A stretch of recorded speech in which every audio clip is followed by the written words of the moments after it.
Picture this. Karakorum, capital of the Mongol Empire, winter night, 1240.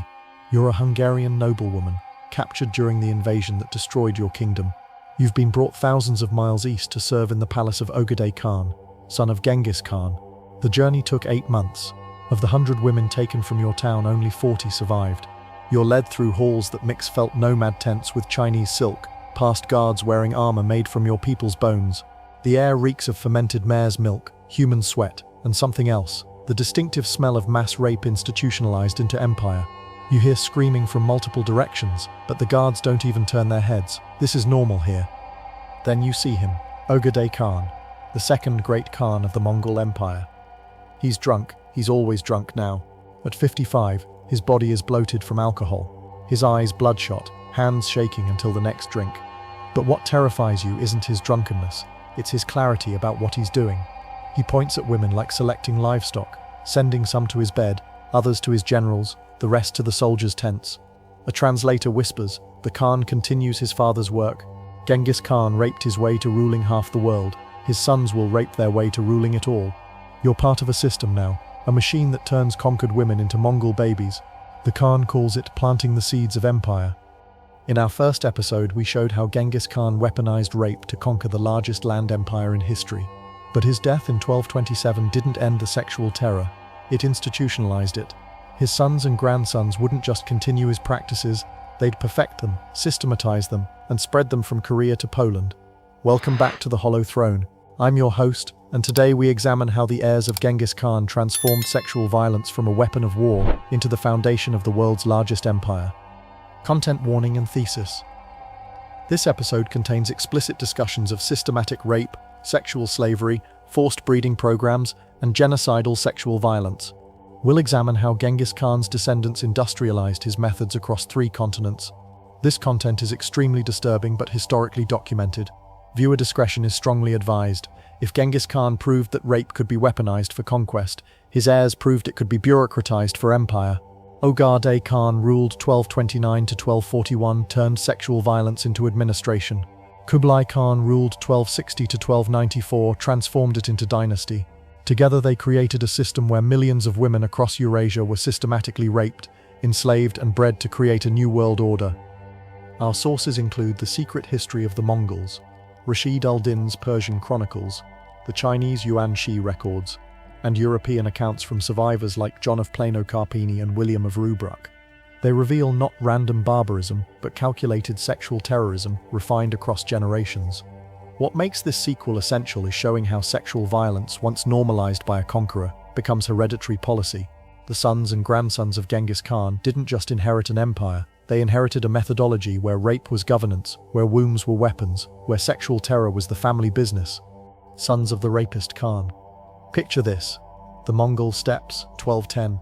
Genghis Khan gathers his 4 legitimate sons, Jochi, Chagatai, Ogedei, and Tolui. But the lesson isn't about warfare or administration, it's about women. The great Khan explains what viewers of Part 1 already know. Women are the battlefield after the battlefield. Control their wombs and you control the future. Each son had witnessed their father's methods firsthand. They'd watched him systematically rape princesses and queens. They'd seen him distribute captured women like rations. They'd participated in the mass rapes that followed every victory. For them, sexual violence wasn't traumatic, it was curriculum. Ogedei, the 3rd son, wasn't chosen as heir for his military genius. Tolui was the better general. He was chosen for his administrative vision and his ability to institutionalize his father's methods. Rashid al-Din records Genghis saying, Ogedei understands that an empire isn't held by the sword alone, but by planting Mongol seed in every conquered womb. Dr. Timothy May, Mongol historian, notes, the sons of Genghis Khan were raised in an environment where rape was not just normalized but celebrated as statecraft. They inherited trauma-inflicting as other princes might inherit swordsmanship. The nephew's innovation, Batu Khan. But it was Genghis Khan's grandson, Batu Khan, son of Jochi, who would perfect the systematic approach. Leading the Western campaigns from 1236-1242, Batu didn't just conquer, he created what he called the rape corridor from Mongolia to Poland. The Russian Primary Chronicle records Batu established collection points in every conquered city where women were sorted, the beautiful for Karakorum, the strong for breeding camps, the rest for the soldiers. It was said no woman between the Volga and Vistula rivers remained virgin. Batu's innovation was bureaucracy. He created quotas. Each unit of 10,000 warriors must capture and impregnate at least 1,000 women per campaign season. He established records, tracking which women produced sons, valued, versus daughters, disposable. He turned his grandfather's violent impulses into Excel spreadsheets of sexual terror. Ögedei's alcoholic excess. September 13, 1229. Ögedei becomes the second Great Khan. His first act isn't military, it's sexual. He orders every conquered territory to send their most beautiful women to Karakoram, establishing an annual beauty tribute that would continue for decades. But Ögedei had a weakness his father lacked: alcoholism. The combination of unlimited power, unlimited women, and unlimited alcohol created a unique form of depravity. John of Plano Carpini, who visited in 1246, wrote, "The Khan would drink until insensible, then demand women be brought. In his stupor, he would rape them while weeping, calling them by his mother's name." The Persian historian Atamalik Juvaini records Ögedei established pleasure schedules: Monday for Chinese women, Tuesday for Muslim women, Wednesday for Christian women, rotating through ethnicities like a merchant checking inventory. The Four Khatoons system. Ögedei innovated by creating the Four Khatoons, four principal wives who managed his other women. Each Khatoon controlled approximately 300 women, creating a hierarchy of sexual slavery with industrial efficiency. First Khatoon, Turagain, managed the Mongol and Turkish women. Second Khatoon, Moga, supervised the Chinese captives. Third Khatoon, Jachin, controlled the Persian and Muslim women. Fourth Khatoon, Ibakachi, organized the European slaves. Each competed to provide the Khan with the most pleasure, creating a perverse incentive system. William of Rubruck observed, "They kept records like merchants. This woman from Kiev, 3 sons produced. This woman from Krakow, 2 daughters disposed. This woman from Isfahan, barren, sent to soldiers. The empire ran on rape as Rome ran on roads." The European harvest, 1236-1242. Picture this: Legnica, Poland, April 9th, 1241. The Mongols have just destroyed a combined Polish-German army, but the real horror begins after the battle. Batu Khan implements his grandfather's doctrine with mechanical precision. Every Polish woman between 10 and 40 is collected. The beautiful are marked for transport east. The rest are distributed to the troops with specific instructions: impregnate and abandon.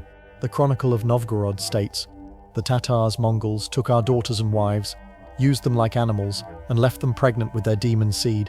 9 months later, thousands of bastards were born, creating a generation of shame." But here's what made the Mongol system unique.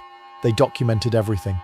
Recovered Mongol records from this period list: Kiev, 10,000 women taken, 3,000 sent to Karakoram; Krakow, 8,000 women taken, 2,000 kept for breeding camps; Pest, 15,000 women taken, distributed among Tumans, 10,000 man units; Vladimir, 7,000 women taken, 1,000 given to Chinese engineers as payment.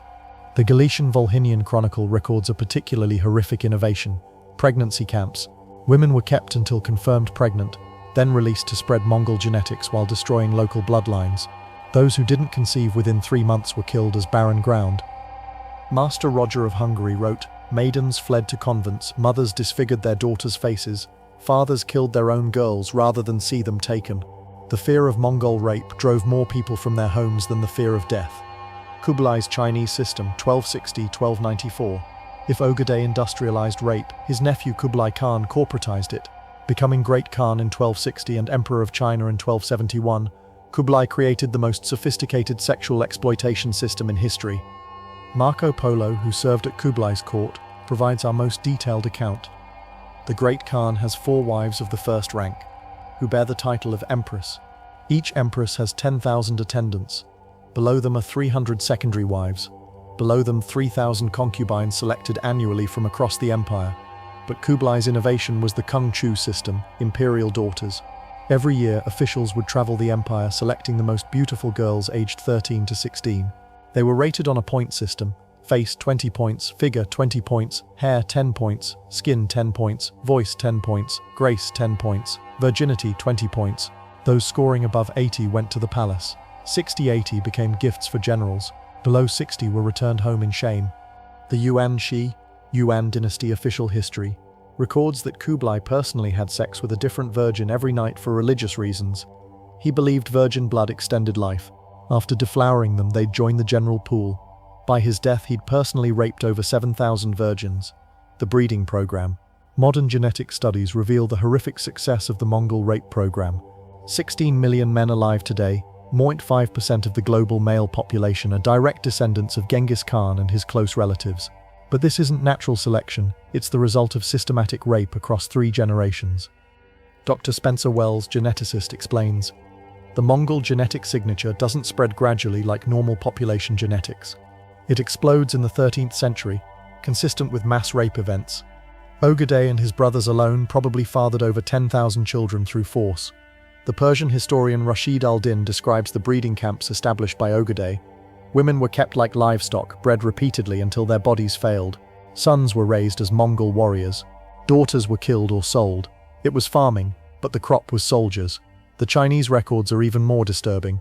The Yuan Shi describes seed-spreading ceremonies where Mongol nobles would publicly rape captured Chinese noblewomen to demonstrate dominance.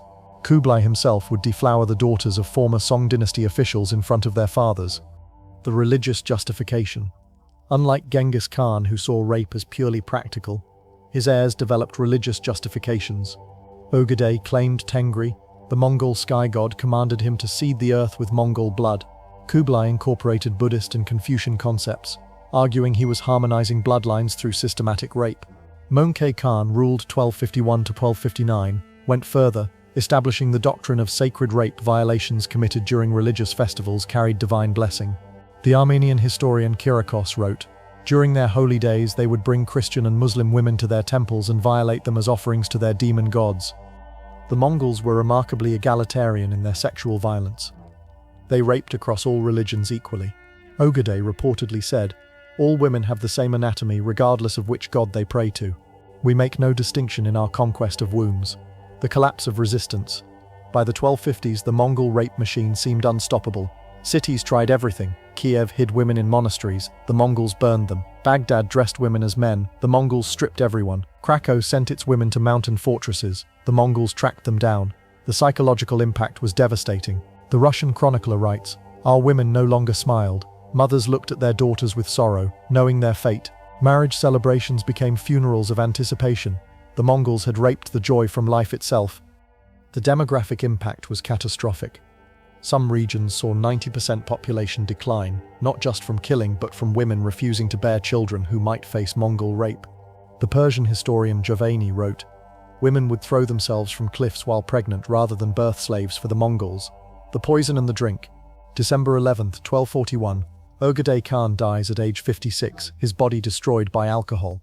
The official history claims sudden illness, but palace sources suggest his wife Turagani poisoned his wine, tired of watching his drunken rapes. His death saved Europe. Batu Khan was approaching Vienna when news arrived, forcing him to return for the succession. The irony wasn't lost on chroniclers. The man who had raped thousands died unable to perform, his body too bloated and diseased for sex. His final years were spent demanding virgins he couldn't violate, weeping in drunken impotence. Kublai's sterile end. February 18, 1294. Kublai Khan dies at 78, his body weighing over 300 pounds. Despite raping thousands of women, his later years were marked by erectile dysfunction and sterility, likely from untreated sexually transmitted diseases. The man who believed virgin blood gave immortality died rotting from the inside. Marco Polo records his final years. The great Khan demanded younger and younger girls, some barely walking, believing youth could restore his vitality. But his member was dead, his seed dried up. He died surrounded by virgin children he could only look at with dead lust. The fragmentation. With Kublai's death, the unified Mongol Empire effectively ended. The rape machine fragmented into regional horrors, the Golden Horde in Russia, the Ilkhanate in Persia, the Yuan in China.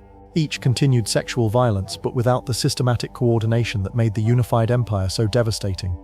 The Chinese would overthrow the Yuan in 1368, with sexual violence against Mongol women as revenge. The Russians would remember Mongol rape for centuries, using it to justify their own sexual violence during expansion. The trauma became hereditary, passed down through conquered and conqueror alike. The genetic legacy. The 2003 genetic study that identified 16 million descendants of Genghis Khan's family actually understates the impact. When including Ogedei, Kublai and other relatives, geneticists estimate 30 to 40 million men carry Mongol rape genetics. Dr. Tyler Smith's team concluded, this is the most successful sexual violence campaign in human history. The Mongols literally raped their way into the permanent genetic code of humanity. Every gathering of 200 men likely contains a descendant of these mass rapes. The institutional legacy. The Mongol system created a template still used today. Systematic documentation of victims, ISIS slave markets, ethnic targeting through rape, Bosnia, Rwanda, forced pregnancy as demographic warfare, Bangladesh 1971.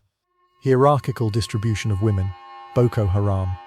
Professor Nicola Henry observes, the Mongols proved that rape could be bureaucratized, industrialized, and sustained across generations.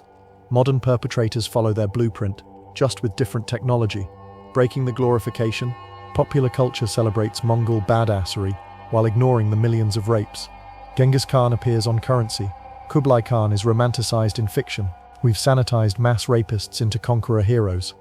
Dr. Jack Weatherford, who wrote apologetic biographies of the Mongols, later admitted, I minimized the sexual violence to make them palatable to modern audiences. That was wrong. We cannot understand the Mongol Empire without acknowledging it was built on the systematic rape of millions. The numbers that damn them. Let's be clear about the numbers across 3 generations.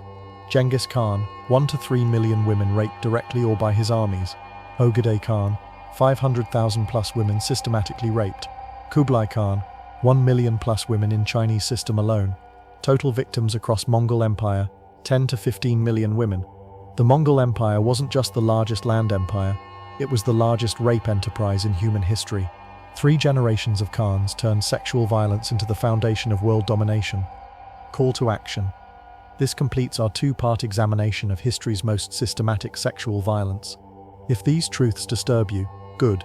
When we celebrate conquerors without acknowledging their victims, we perpetuate the cycles of violence. Subscribe to the Hollow Throne for more unflinching historical examinations. Hit the notification bell. Share both parts of this series. These stories matter because denial enables repetition. Final reflection. Genghis Khan proved rape could conquer. His sons proved it could govern. His grandsons proved it could become dynasty. Together they created a 3-generation system of sexual terror that literally altered human genetics. The throne is always hollow. When filled by generations of rapists, it becomes not just empty but hereditary evil, trauma passed down through conquered and conqueror alike. The Mongol Empire fell 650 years ago. Its genetic legacy of rape remains in millions of people alive today. We all carry history in our blood. Some of us carry it as a warning. Think about that.